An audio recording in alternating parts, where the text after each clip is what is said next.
मैं 1 महीने से रोज 50 रुपए की दवाई ले रहा हूँ, पर कोई फायदा नहीं हुआ। कोई बात नहीं भाई साहब, कोई बात नहीं। कल से मैं तुम्हें 40 रुपए की दवाई दूंगा, 10 रुपए का फायदा होगा। ठीक है, पर डॉक्टर साहब एक बात बताओ, मेरे को तो खांसी थी, फिर आपने मोशन लगने वाली दवाई क्यों दे दी?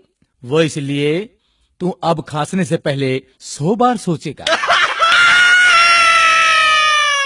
ठीक है डॉक्टर साहब, मेरे इस मोटे पेट का कुछ करो। इसका तो सिर्फ एक ही इलाज है। वो क्या डॉक्टर साहब? तुम रोज सुबह 2 ही रोटियां खाया करो।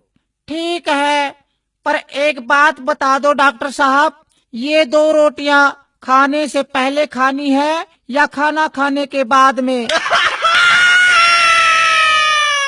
ओहो, चल रोटियों को छोड़ो। स्वास्थ्य के लिए आप रोज एक्सरसाइज किया करो। डॉक्टर साहब, मैं रोज फुटबॉल खेलता हूँ, क्रिकेट और टेनिस भी खेलता हूँ। अच्छा ये बताओ, तुम रोज कितनी देर खेलते हो? जब तक मोबाइल की बैटरी खत्म नहीं हो जाती।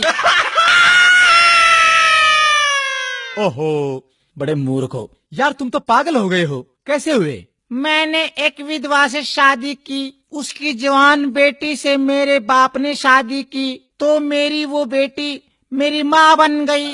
उसके घर बेटी हुई तो वह मेरी बहन हुई, मगर मैं उसकी नानी का शौहर था, इसलिए वह मेरी नवासी भी हुई।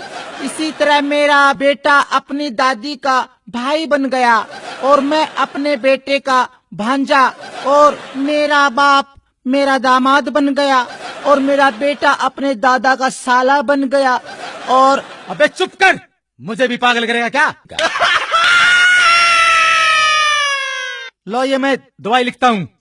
डॉक्टर साहब दवाई जरूर लिखो, लेकिन कड़वी मत लिखना। अरे चुप कर बैठ। डॉक्टर साहब दवाई जरूर लिख दो, पर कड़वी मत लिखना। रमत तेरी खातिर 1 किलो जलेबी लिख दूं? बैठ जा, ज्यादा मत बोल। डॉक्टर साहब पर्चे पर ऐसा क्या लिखते हो जो सिर्फ मेडिकल स्टोर वाले ही समझ पाते हैं? मैं लिखता हूँ, मन्ना तो लूट लिया और तू भी लूट ले।